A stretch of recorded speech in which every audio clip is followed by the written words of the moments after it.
Good morning, Tracy. Good morning, Tag. All right. Hey. So, do you want to direct? All right. Well,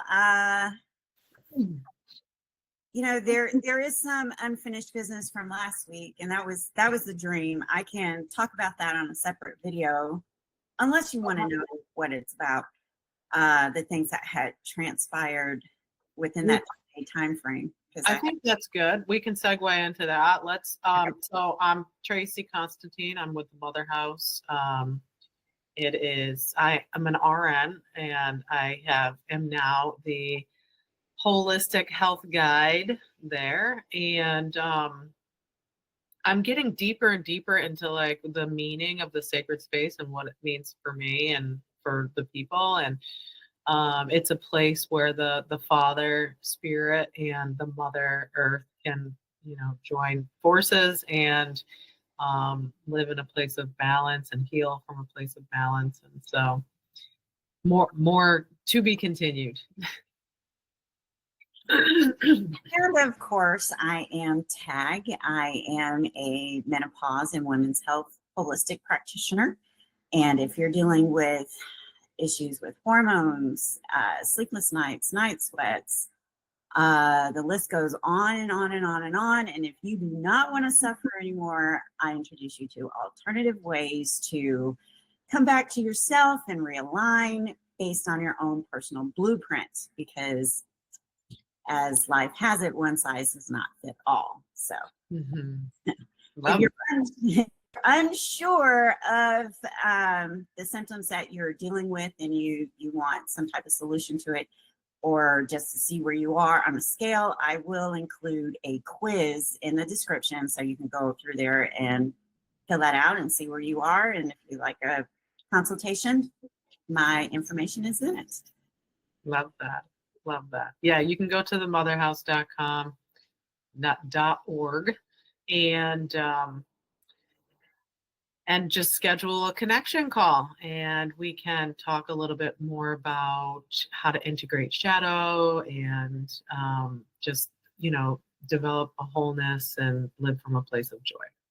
So before we get started and getting into the dream, I pulled a card for us today from an herbal deck. It's herby and forage. And so I'm just going to read it, if that's okay, real quick. Yeah. Celebrate my milestones, old and new. Freely give, freely receive. Let your heart be conformed by the company of friends. Oh, that's hidden. A table covered. Okay, so we don't have to describe it. Gathering with beloveds lifts the spirit. Treasure friendship and celebrate community. Honor your connection by expressing how much your friends mean to you. Offer what you can to support them on their life path. Sharing nourishes the soul. Borage, which is it's an herbal support, and there's so many herbal supports that the earth has provided and can really help with if you are on medicine, with the symptoms that come with that medicine, the side effects, or if you want to use it as the main medicine, it can be a guide and a lover and of the body. And so borage is the one that we came up with today.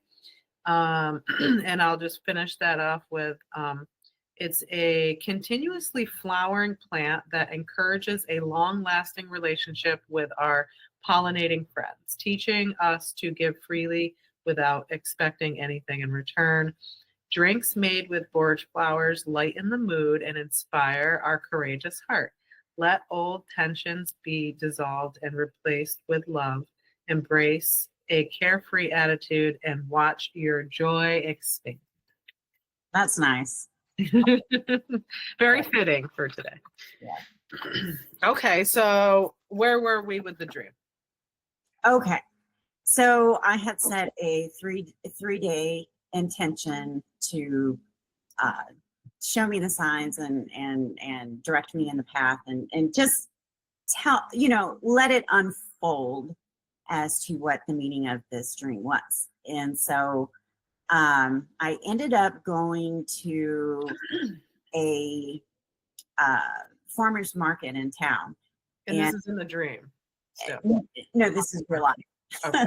Or present. All right. Okay. I got it. All life, Okay. And so in the present in 3D, I go into the city, and there is a little to the farmer's market, and there's a little section of it that was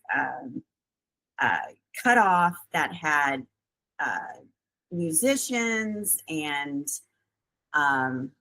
what do you call artists. And this one did art, painting art. The other one did body art. And then there was another artist that did sculptures. And this lady walked by me, and when she was jingling and everything, I mean, she would sound like Christmas, Yeah. And so I followed the sound, and she went over to her booth, and she did the body art, which is henna. Oh yeah. So, I'm intrigued and everything like that. And she had a really great presence, And so I stopped at her booth, and she introduced herself, and her name is Hawaiian, and she had I can't remember her name, but the meaning of her name meant rising light. And so I thought that was beautiful. We just connected right away. And so she said, "Have you ever done henna before?" I said, "No, let me see your work." And so she brought out her portfolios and stuff, and I'm flipping through it, and I stop at this one page, and the artwork was similar to the infinity sign, the arrows. And just to recap, just in case somebody's just tuning in, it was very much in your dream. So you had the infinity and with your daughter, and you had another infinity, and then you were going back to the 8. So okay. All right. Yes. So I saw this in her book, in her portfolio. And guess what number it was under in her designs? I'm gonna guess 8, but I don't know. 17. 7 plus 1 is 8. Yeah. Okay. Yeah. Yeah. So I said, what does the symbol mean? And she said, well, you have the horizontal infinity, and you have the vertical infinity. And instead of it having arrows, it had a line through it, only one, but all of it was connected through the middle, through the center. I shouldn't say middle, but center. And I said, well, what does the center mean? And she said, well, the center is you, it's the connection. And she said, the horizontal infinity is the earth plane. The vertical infinity is the spiritual plane. And it's all connecting through you. And I was like, I had a dream with the symbol in there, and I drew it out and show it to her. And it didn't have all the other connecting pieces that she had in that design, but it just seemed to make sense. And what you talk about, the hair standing up from head to toe, I look across to her, and she has goosebumps going up her arm. Good. And I said, are you feeling what I'm feeling? And she's like, yeah, I'm feeling what you're feeling. And I said, what are you feeling? And she said, this is for you, So I took that as a sign that this little symbol that I had with the infinities and the arrow has a deeper meaning. And the fact that we clicked right away, we were in sync and connected, that also gave me a reassuring sign that this artwork in henna should be something that I should look into. So anyway, to make a long story short, they were getting ready to start up because I hit the end of it. And she said, well, here is my information. I won't be here the following Saturday, or this upcoming Saturday, but the following Saturday, I'll be here. So I took her information, and there was a tattoo shop like diagonal in the line of vision from her booth. I went over there, and I said, let me see your artwork, because I'm thinking, okay, well, here's one sign, and so the next, I thought I would try the next.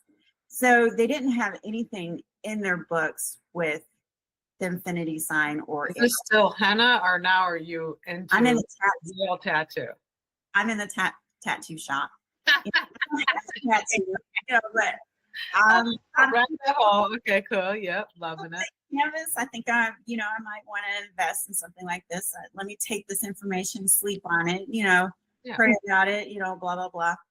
And so I introduced myself to the second guy there, because the second guy, he had just pretty much pushed the first tattoo artist out the way.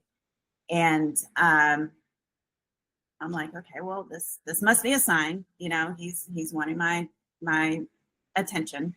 So I introduced myself to him, and he said, he introduced himself to me. His name is Sebastian. And he said, I don't have anything like this sign, but I can draw it. So he drew it out.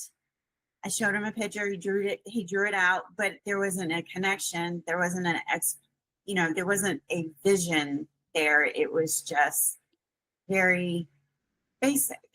Okay, so I because you're sometimes you're long-winded. So did you get the tattoo or? No, I didn't get the tattoo. I stopped making leaps and jumps like that, because it's permanent and I don't want to regret it, Yeah. So. Well, there's some things that pop up for me when you're kind of telling this story. Yes, I can't. And one of them, actually, most of them actually sit within the Native American community.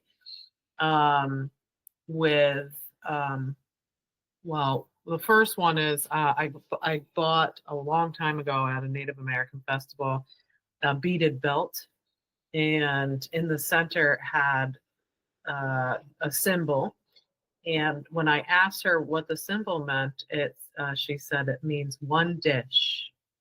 And so I think, it sounds like what your dream and connecting with this woman, it's all pointing you to the self, ultimately, it sounds like, right? And like really going inward to see all four directions meet in the center, in the middle. And another thing that came to my mind was I've done a lot of ceremony with Native Americans, and and every time we do a ceremony or a talk circle or whatever it is, we call in the directions, right? Everybody stands up and we point our bodies in the direction, and we call in our ancestors of the north, east, west, south, and then we call in the upper, the lower, and then us, right? So we really are, you could say we're either the 5 or we're the 8 or whatever, if you include other ones, but it always comes back to then giving honor to ourselves. Right. Yes. So I feel that for both of us right now, in the sacred container that we have developed in this space, it feels like a freedom, and it feels like that we don't have to like strive to bring anything else. We're just we're good now where it is. Good. Does that make sense? Does that kind of feel aligned? Makes complete sense from my perspective, because I didn't want to make any type of commitment. When I left the tattoo store, I didn't feel a connection. I didn't feel like that was in my path. So it's interesting because as soon I always like at all names like kind of click for me, right? And so Sebastian and I go back to the Little Mermaid. Was it a lobster or a crab or something, right? Like Sebastian. And what did he represent? He represented the one who was like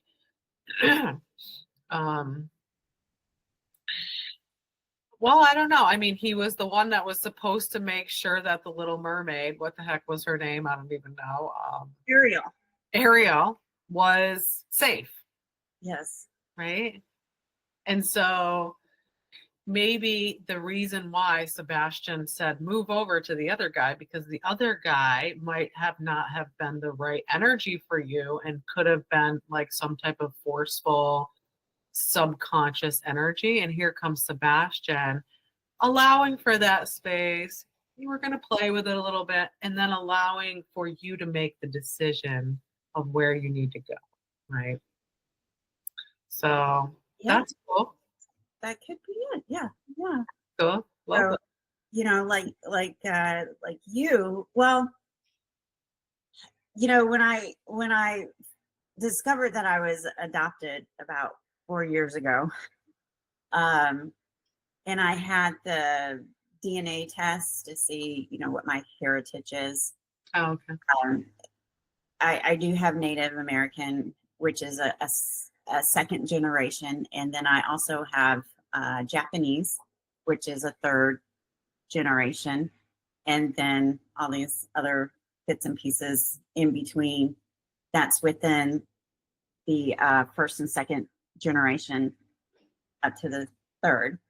And one thing that I have incorporated all my life without knowing is a subconscious level is the amount of rituals that I do and honoring, and it's DNA coded, so a lot of stuff started to make sense of the practices that I subconsciously do now and then. So I wanted to take that piece of information and honor it with the ritual so the truth could be revealed about it in order to make a clear decision, because it might not be body art, it might be something else. So I love that. I think that our whole life is a ceremony, to be honest. Like I really do. And I feel like when we can tune into that, it's beneficial. Like it's not necessary, although when you are probably subconsciously in some type of ceremony and you're not consciously aware, you could be crossing boundaries that you might not want to cross. But right. I also think that it's, everything is discernment and it's a learning lesson. And so maybe we need to not know that we're doing ceremony until we know that we're doing ceremony to understand the sacredness and how precious and wonderful it is for us. I need to tune into that. Well, I don't want to say that. I do tune into it. I think I'm my own worst critic. Aren't we all? It's tough, but when spirit talks to you, you get these downloads. That there is a deeper meaning to it, and so I think the best response is prayer. Setting your intentions and prayer and honoring that space.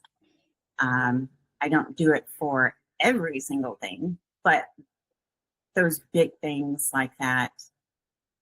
Yeah. That brings me back to, I always go to the big, like some of the big moments in my life where there was like a whole world shift for me. And then I always look, so, you know, I was part of the recovery community for addiction because I had very deep addictions, and I had to go through that whole, you know, quitting and all that shit. And one of the things is like when you want to look at a specific principle that you're kind of incorporating in your life, whether it's honesty or perseverance or whatever, there's like something that comes before that.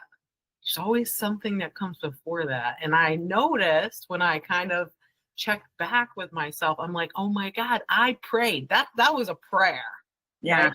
Prayer usually sounded like this: God or universe or whatever, dirt, I don't give a shit.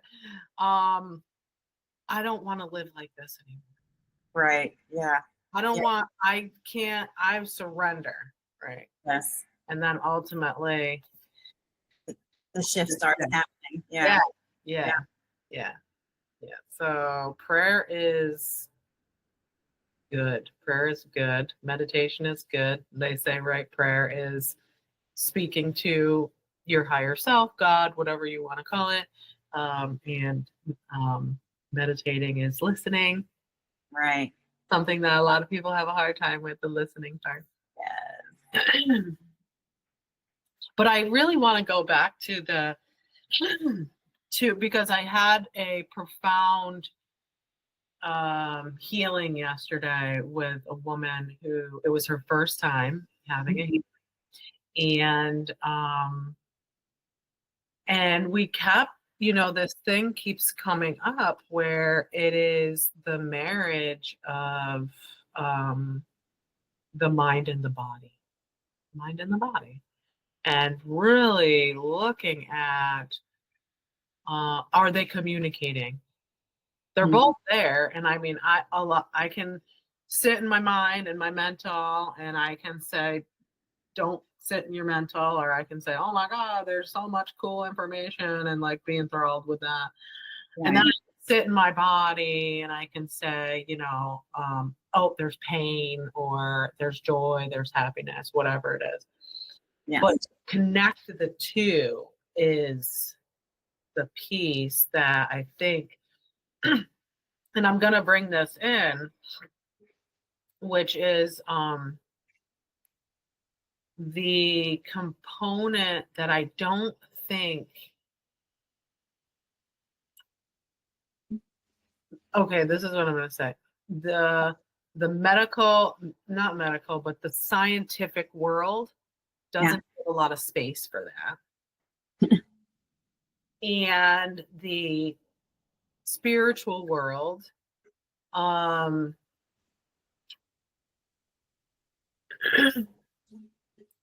let's say, how do I want to feel about this? The spiritual world is so unknown that, and very hard to put words to, that a lot of times it's misunderstood.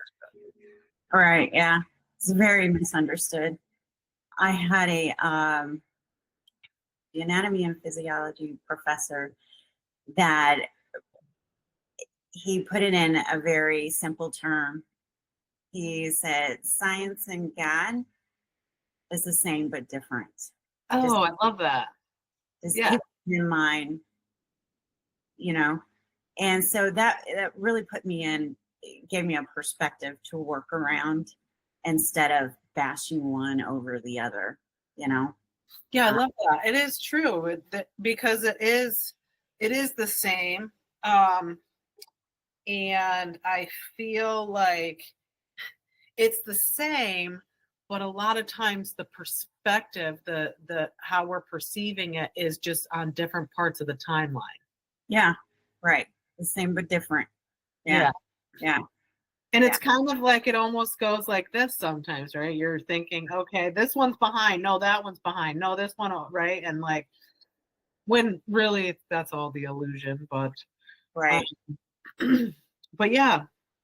So, friends, it feels good to start having people coming into my life that I have held out for a very long time now on getting close to people, because what I was calling in created the same lessons Yes, I know. And over and over. yes. And Tracy, you only have one head. And I felt like I got to a point where I was standing up for myself and for the other person, for the sacred space that I shared with many, Mhm. and said, let's stop hurting each other. Right. And the and the painful thing when I say let's stop hurting each other, there's the consequence to that is we can't be together, and that's tough. Yeah. That's a tough thing. And I think it goes even to like my relationships with every single substance in the world, marijuana, alcohol, tobacco, chocolate, um, everything, opiates, cocaine. I mean, you name it. Like if it created a pleasure in my mind and body, I did too much. Relationships, right? Sugar was a big one. And I think I'm at the point with the relationships where I would have rather spent time alone than continually hurting myself. Right. And I think it was the same way with, alcohol is a big one. So I'll just talk about alcohol. But, when I took and this is what they say, right? You can't live with it and you can't live without it. Right. So now I'm stuck in this place where it feels like I don't know how to live without it, but at the same time, when I'm with it, it's not yielding any type of goodness. Right. And so it got to that way with people too. And I was like, crap. I really wanted to like you. I was really rooting for you, but dang. We're not on the same page. I get that a lot. I get that a lot too. And it really showed me the power of releasing, hug and release. That's all I can do. Hug and release. Doesn't mean that you're not for me right now, but you never know. In the future, might be ready, but right now you're not, and that's okay. And so I really had to embody that and really sit with that of hug and release. I mean, you know what this is bringing up? It's bringing this up. This way. I can't. Okay, so I had my most recent boyfriend, who I really loved because he was like that, he was in the magic world, and like really we were able to share that. And usually like the people that I'm with, they have a hard time with that component of me because I'm always a lot of times in the mystical world. And so they would be like, well, we'll love you, but I don't really get you, Right. Yeah. Demonize it and prosecute you in the process. Right. Yeah. But then I get this guy who he was good there. Right. And so I was like, cool. But then, there was other pieces. Right.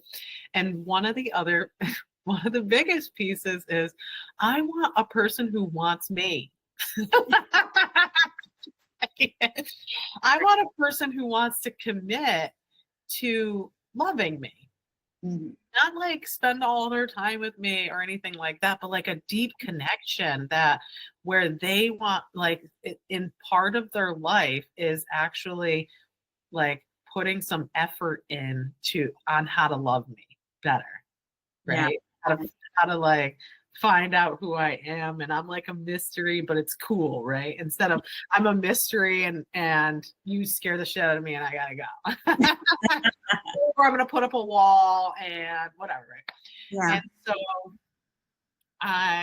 so like you do the whole back and forth thing with this guy, like, okay, we're trying it, and and then we're trying it, and the last time we tried it, actually we didn't even try it. I just saw him, and of course he called me, and I swear to God, every time we stopped being together, it was because I was explaining to him that I wanted that deep connection. Yeah. And ultimately, he explained to me that, and I allowed for the open dialogue so he could speak his truth, because I don't want him to be in it and just be lying like he's ready for it, right? I want him to be able to tell me the truth and then appropriately make a group decision on whether or not it's good for us. Mhm. And he would say to me every time, I'm just not ready for that type of commitment, and I'll be like, okay, well then it's not gonna work. And so the last time he called me, he was like, I was like, all right, so you want like this, it does match, like, like you got that, and we kind of are down the same line of business with the energy work and all that shit. I'm like, let's do this. And he was like, oh, I didn't know you were looking for something specific. Right. And so this is my point, is that these people, he can't hear me. At that point, I realized he really just can't even hear. He doesn't, I could speak the words, but he doesn't understand what that deep meaning is. And so I don't know how I got down this rabbit hole. Oh no, I don't even know. Like, oh, my gratitude for like being able to advocate for what I want in my life. And then finally being at a place where it's kind of trickling in, where there is some type of human contact, human relationship, where it's not like I'm coming into it or they're coming into it and we're hoping that the other person changes in some respect. Yeah. Well, yeah, that change, I believe that people can grow. Yeah. Which causes the change versus changing and then growing into it. It just seems like it's just a setup to fail, you know? And I had a situation like that. I mean, he was yummy from head to toe, and but he wasn't ready for me, you know. And I think what made him upset was that I checked off the boxes for him. What was upset, for what I felt, I think I felt as though he wanted me to really pursue him and chase after him to get him to, see me. And my whole thing was, and this is where they get into, oh, you're just a hippie or you're a gypsy or a witch. I'm just like, well, if you're going to call me names, why can't I be a genie? First of all, wardrobe is better. But,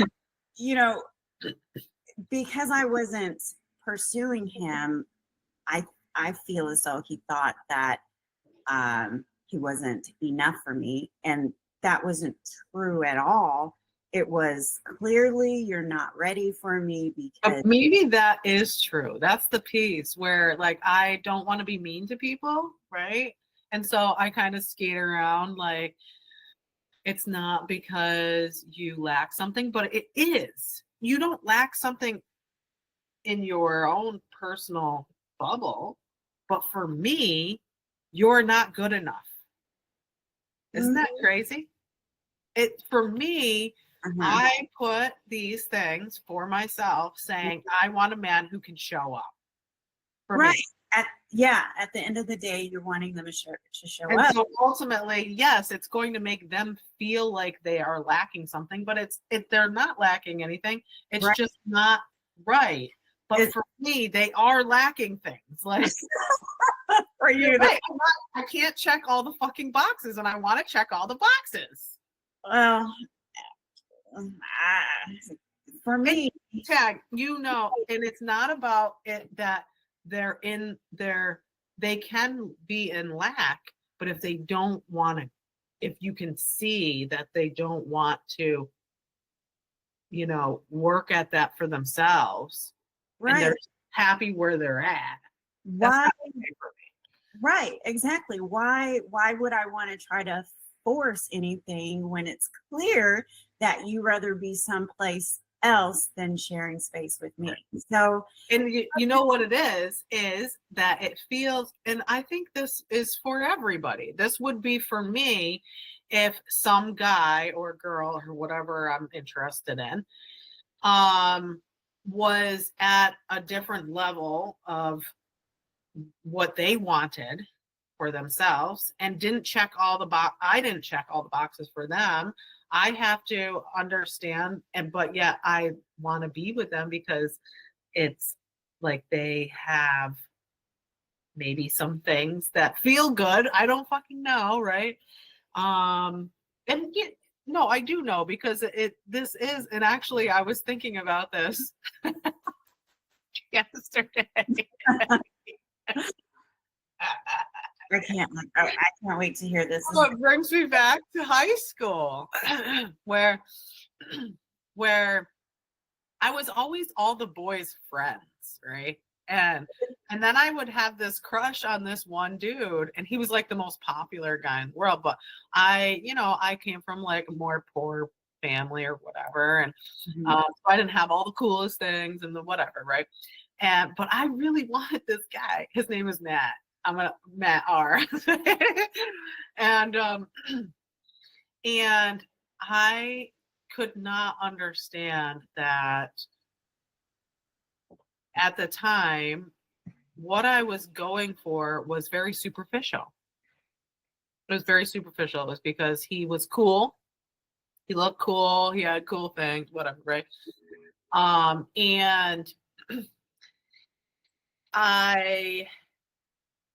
And maybe he had some depth to him too, but I didn't even know that. That's not what I was basing my attraction to him off of. And I think this is a big component of why I was attracting these people where I would say, you're not good enough for me. It's because I needed to learn the lesson. I needed to see the reflection in myself that I needed to understand what I guess the component is what love is, right? What is love? What is love in a relationship, in a friendship, in a dating relationship, in a family relationship, in a relationship you have with a plant? I mean, right? Like everything I needed to look at within myself, what these gentlemen and women, there was a woman in there too, were bringing into my field to help me see within myself. Yeah. Yeah.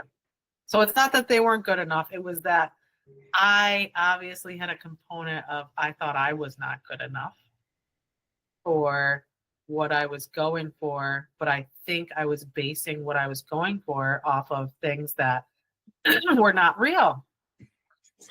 They were not real. They were what I learned in my family dynamic and in life as an early child growing up, which was, if we look cool, we are cool. But that wasn't the case behind closed doors. We were fucked up. What is actually normal? I mean, I think what normal is, and I think normal is something different for everybody. I agree. Yeah. I agree. Yeah. And so when I show up I call it terms and agreements because, when you're intimate with someone, you're in agreement. You're in agreement on every level. So to me, I feel as though if we could be in agreement in an intimate way, physically, well, we can be in agreement in a mental space as well. And if that other person is looking to control me, why are we not in agreement about it? Because I disagree with that. Because I know I would say that there's a component that I overlooked and I didn't go deep enough, which was, and somebody once said this, and I don't know if it was like a guru or if it was a book I read or what, but it said, you'll know when you find that the people that the love, whether that's a friendship or a or a partner, when you can meet them in the spiritual world. And in the interesting thing is that all those guys that I was calling in that were the piece that I just didn't want anymore, I met them in the spiritual world. But what I found this is very interesting.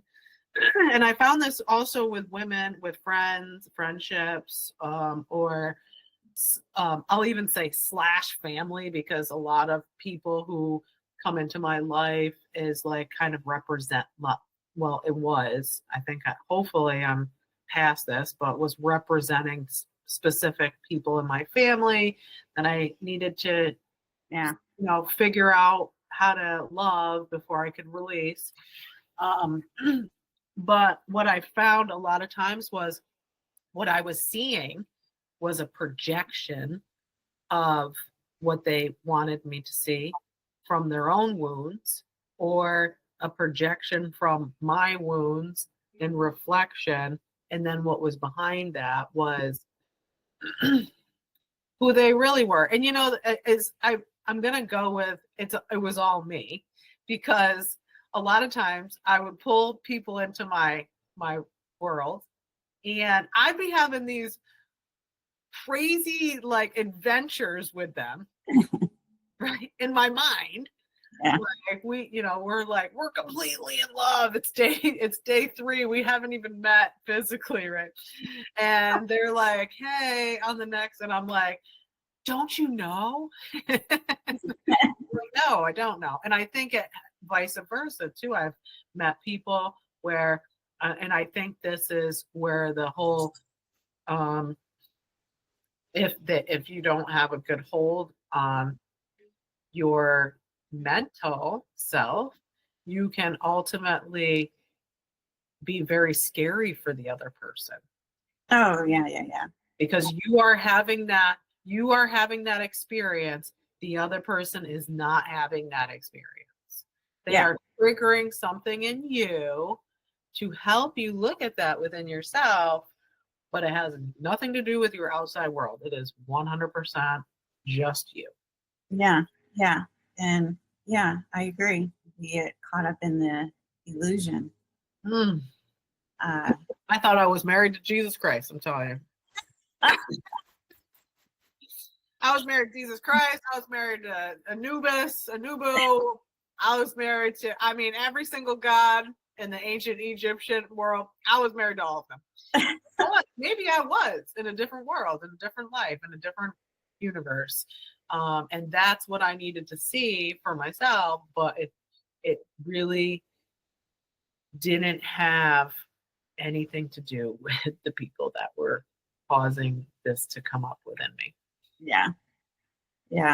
So, this goes out to all you people who think that it's the other person that is sharing this with you. You might want to open up a dialogue with them and say, this is what I'm experiencing. What are you experiencing? And then take their truth as their truth. If they're not having that same experience as you, then you need to readjust how you interact with them. Because ultimately, if you're completely in love with somebody and they're not in love with you, that's going to cause you pain. And so that's okay. But now you're going to have to experience that pain and move it out of your body, because it has nothing to do with the timeline that you're in. Right. And muscle memory it's real. It sticks with you, and you have to work it out of your muscle memory. Your chronic pain is usually contributed to something that is a mental unawareness. And but back to the relationship thing, I think if this person would reach out to me now, I would still have an open communication with them, because I really just don't feel as though if it didn't work out, it just didn't work out. We don't need to be enemies, I would say yes and no to that, because I have tried to sit in the middle with some people, and because of the distance in the mentality on the timeline, or ultimately even, I want to say, the overlapping of closeness, it just cannot it can't hold the boundaries. That it's kind of like, for me, I had to stop drinking in order for my life to get better. I couldn't just say, and believe me, I tried this a bajillion times, well, I'll just have one. I'll just have a sip. I'll just have, whatever. I'll switch to this kind, or I'll switch. Like, it doesn't work. And so I definitely felt like there were some people in my life that what I was, and it comes back to me, right? What I was doing is I was smothering my own truth to be kind to them. And so I'm not going to do that anymore. And it does hurt some people's feelings. And so I learned something early on, and that is, if you are disturbed, you are the problem. And so if somebody is disturbed because of something I said, I can't do anything about that disturbance. They have to do something about that disturbance within them. And so if they say, I'm disturbed and this is how I feel, then I can sit in that space with them. But if they can't come to the terms that they're disturbed and there's something, and they want to kind of talk through that or whatever it is, and they can't get to that place, ultimately then they just stay disturbed and they blame me. Yeah. Well, that's their choice to blame you instead of taking accountability, which is, that's a problem in any relationship, even the relationship within yourself. I know I have definitely struggled with accountability, but with accountability brings closure, because if I don't sit in that energy and figure it out, it's going to be a lesson in something else, and then it'll just keep repeating over and over and over again. So I mean, yeah, you have a choice to forgive or not forgive, or be accountable or not be accountable. It just depends on what you want to take away from it. I totally agree with you on that. Yeah, because if I turn it around to me, right, and somebody said something to me that was hurtful to me, and I'm disturbed, and I want to say it's their fault that I'm disturbed, then there's no solution for me, because now I have made up my mind that they're an asshole or whatever, right? And I'm just going to leave it at that. Then ultimately that is a resentment that's going to stay in my body. It's not going to be able to leave. and it probably isn't even a resentment on what actually happened. It probably is stemming from something that's, way long time ago that I need to look at that's behind that. And if I didn't do the work, I'm just going to blame them. And also the other component is I need to figure out a way how to express how I feel to the other person. Right? So I don't have to be mean, and blameful. I don't have to say, you did this to me, and so this is why I feel the way I do. I can say to the other person, I feel sad because my feelings were hurt and I'm not sure where that's coming from. And so I'm looking into that a little deeper, and I can share that with people. Yeah. Whether it's that person maybe, or a friend or a counselor or whatever, right? Like, that's the piece that needs to be processed. Why are we hurting? Why are we hurting? And how do we love that piece of ourselves? Okay, let me ask you something here, because this is what I was struggling with years ago. I was coming out of a divorce, and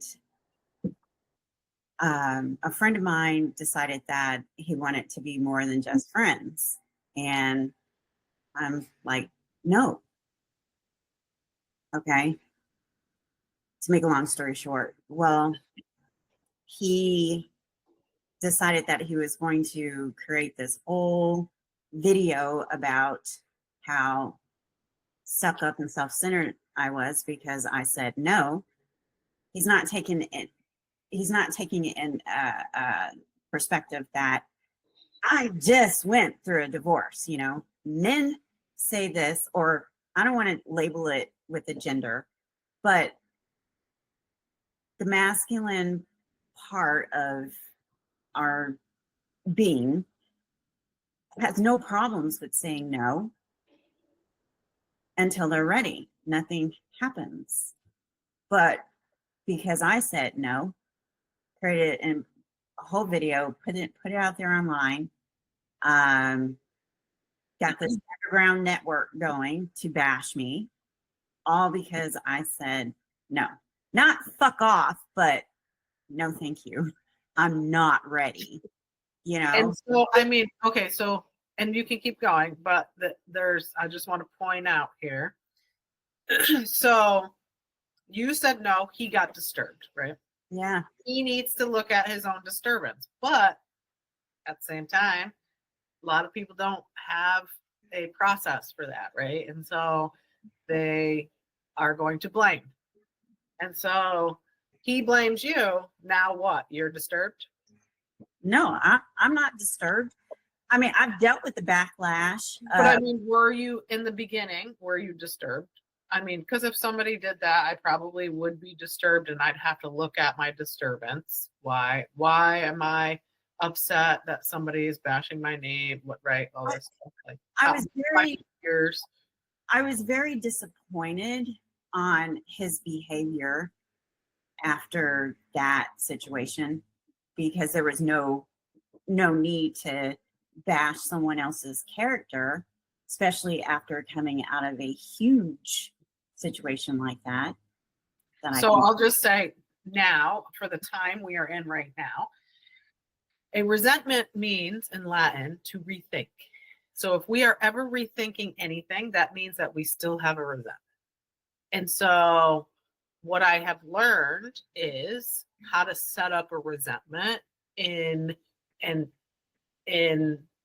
how to process it is you put the resentment, what it is, who it's with, and then you look at the things that it has affected in you, and then you look at your part. And let's just say that your part, it kind of brings me back to being a child and looking at some of these resentments that I had as a child. And I'm a child. Like, what control do I have with these resentments? Like, right? So I had a hard time figuring out what my part was. Okay. With a lot of these things that I didn't have control over. Hence what you're talking about right now, which is, yeah, I got a resentment because I don't have any control over this jerk off who is now bashing my name, and here I am. I can't do any. I mean, I want to like take him out back and, cut his balls off or whatever. I can do a lot of things. I don't know, but I can't because that's not my nature. That's not how you handle things. And I'm trying to handle things an adult way and do things the adult way, but I'm still the one getting hurt, right? So fast forward to today, right now, what I learned with those things as a child, my part in those is that I'm still holding on to it because I still have these memories that are still coming.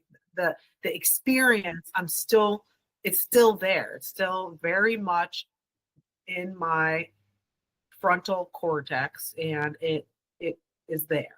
And so how you handle that is you're going to have to look at how you can let go of it. And there's probably some ceremony around that. And so like in some shadow work, you're cutting cords is a good thing, right? And the other thing is every time we bring it up, we're feeding it. Oh, well, we're bringing it up for discussion. I'm not feeding that. I'm okay with bringing it up. I'm just saying, like, if I were to bring up my ex and some of the things that I felt like were very unfair and very hurtful to me, I feel like there's still some work that I need. And believe me, there was like, and I would get to this place where like, I already cut the cords and I already did all this ceremony and I already cried night after fucking night after night. And I already felt all these different emotions from that situation. And then it would pop up again. Right. And so I would just have to go back and say, where is this and how do I release it? How do I feel it? How do I release it? What does that look like? Until ultimately it never comes up again because it's not in my psyche anymore. Mm-hmm.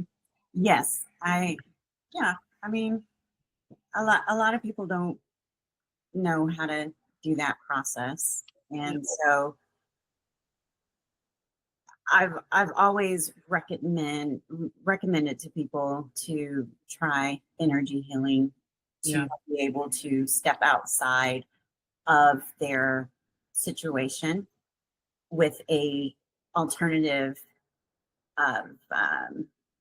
perspective than what's standard in the society. Not to say that you shouldn't talk to someone if you're feeling some kind of way. As a holistic practitioner, many of the things that I go through, I don't want to say sever, but I can resolve because I know some shit, but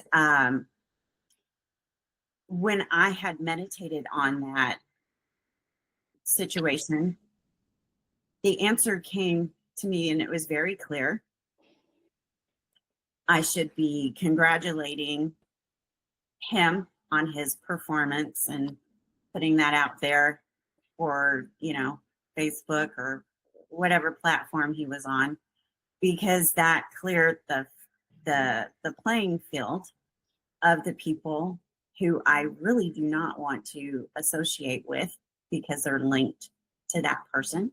And if they would listen to him, it was already a mismatch for me. And it just helped me stay focused on my goals that I was intending for a different area of my life. Mm-hmm. So I was able to push that aside. But, it's always good to get someone's perspective when, especially as what we do, because this last energy work that you did on me really helped me unlock situations that I didn't really, I thought I had handled, but the energy, the essence was lingering behind, and it was driving me crazy of trying to figure out what it was. And I got to tell you, with that enlightenment, with that, I don't want to say enlightenment, with that awareness, it had me go back and revisit those two difficult people in my life and look at it with a new set of eyes to say, that's not my energy. That's not my energy. Oh, I love that. Yeah. Yeah. And you know what it is? You know what it was too is I have worked very hard at just being a clear channel. And so ultimately, the people that come to me are ready to do whatever work that they need to do. And I just hold a very, very deep honesty. And so I'm glad that I can see now that you brought that up to kind of work through with me and kind of show people that if they are struggling with things that they can't really put their finger on, right? There might be something deeper that I would say the work that any of us holistic workers do. And if it kind of is in the vein of, the shadow work, the darker aspects of life, or menopause, and just the divine feminine. And I think one of the main things that I realized is that if if something is sparked in me listening to somebody else, Mm-hmm. and it brings me to a very specific things in my life, and it's just like I know that there is something there and I'm scared to look at it, or I have been scared to look at it.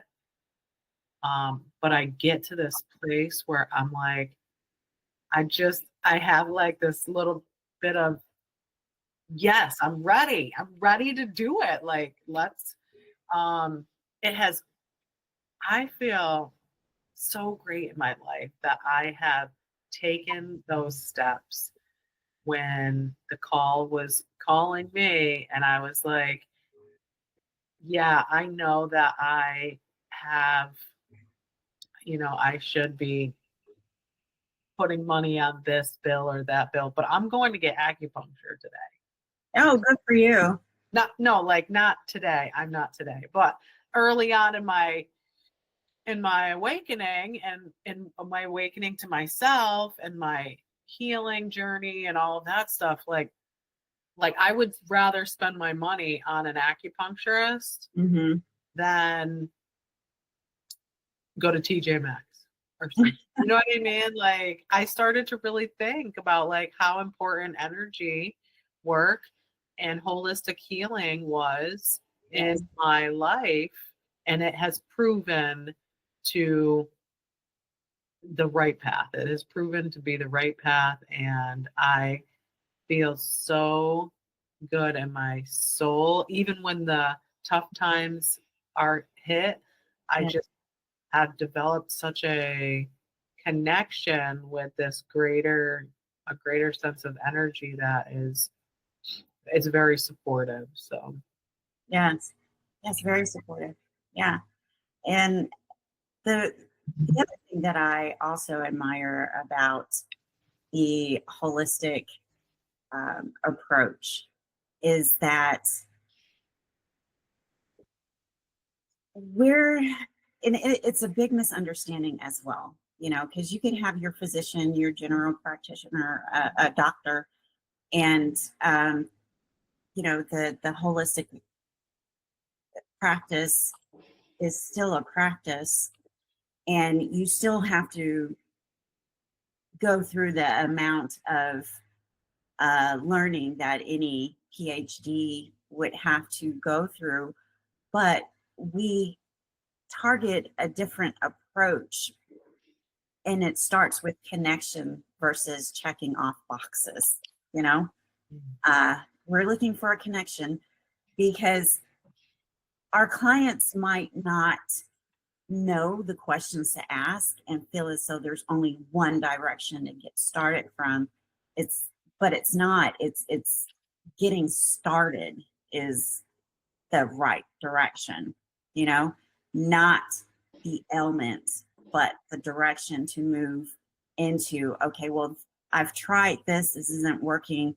Let's be open-minded to go another route to solve the problem, because I know for certain, from the holistic practitioners that I've been involved in recently, I know exactly what to refer to my client if I cannot assist them, if they're not getting a breakthrough, you know?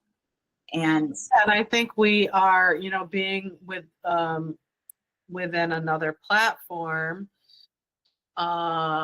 where that holds tons and tons of all different kinds of holistic healers. I feel like anybody who knocks at my door, I know, you know, there's a place for them, whether that's with me or somebody else who yeah, specializes in the problems that they're having. And so yeah, absolutely. win-win. Absolutely. It's a win-win. See how much time do we have? It is 12:23. Yeah.